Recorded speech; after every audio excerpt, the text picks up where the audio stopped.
নজিরবিহীন বৈশ্বিক অস্থিতিশীলতা, যুদ্ধ ও অর্থনৈতিক সংকটের মধ্যে জাতিসংঘের মহাসচিব অ্যান্তোনি গুতারেসের উত্তরসূরি হওয়ার দৌড়ে নেমেছেন 5 নারী ও 3 পুরুষ। বিশ্বের প্রধান শক্তিগুলোর মধ্যে মতপার্থক্য থাকায় এখনই নিশ্চিত করে বলা কঠিন কে হতে যাচ্ছেন জাতিসংঘের পরবর্তী মহাসচিব। তবে প্রথম অনানুষ্ঠানিক ভোটে সবচেয়ে এগিয়ে রয়েছেন কোস্টারিকার রেবেকা গ্রিনস্পিন। তিনি জাতিসংঘের বাণিজ্য ও উন্নয়ন সংস্থার প্রধান। মহাসচিব পদের অন্য প্রার্থীরা হলেন আর্জেন্টিনার রাফায়েল গ্রোসি, চিলির সাবেক প্রেসিডেন্ট মিশেল বাচেলেট, ইকুয়েডরের মারিয়া ফার্নান্দা এসপিনোসা, গায়ানার ক্যারোলিন রোড্রিগেজ বিক্রেট, ইকুয়েডরের ইভনে এবাকি, সেনেগালের সাবেক প্রেসিডেন্ট ম্যাকি সাল এবং উগান্ডার উলার উতুন্নু।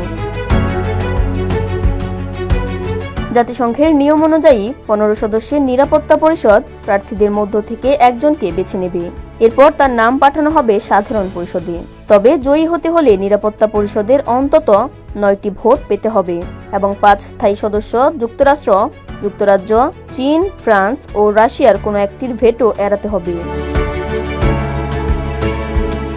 70 বছর বয়সী রেবেকা গ্রিনস্পিন সাবেক কোস্টারিকান ভাইস প্রেসিডেন্ট। ইউক্রেন যুদ্ধের পর রাশিয়া ও ইউক্রেনের মধ্যে শসা রপ্তানি চালু রাখতে ব্ল্যাক সি গ্রেন ইনিশিয়েটিভ মধ্যস্থতা করে তিনি আন্তর্জাতিক অঙ্গনে আলোচনায় আসেন।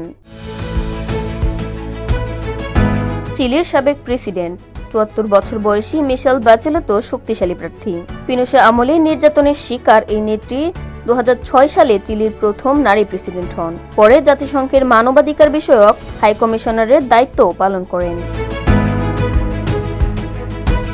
ইকুয়েডরের সাবেক পররাষ্ট্রমন্ত্রী ও জাতিসংঘ সাধারণ পরিষদের সাবেক সভাপতি 61 বছর বয়সী মারিয়া ফার্নান্দা এসপিনোসা জাতিসংঘের সংস্কারের পক্ষে অবস্থান নিয়েছেন। অন্যদিকে আন্তর্জাতিক পরমাণু শক্তি সংস্থার প্রধান আর্জেন্টিনার 65 বছর বয়সী কূটনীতিক রাফায়েল গ্রোসি ইরানের পরমাণু কর্মসূচি এবং ইউক্রেনের জাপোরিঝিয়া পারমাণবিক বিদ্যুৎ কেন্দ্র নিয়ে গুরুত্বপূর্ণ ভূমিকা পালন করছেন। গায়ানার সাবেক পররাষ্ট্রমন্ত্রী ক্যারোলিন রোড্রিগেজ বিক্রেট, ইকুয়েডরের কূটনীতিক ইভনে এবাকি, সেনেগালের সাবেক প্রেসিডেন্ট ম্যাকি সাল এবং উগান্ডার সাবেক কূটনীতিক উলার উতুন্নু রয়েছেন এই দৌড়ে।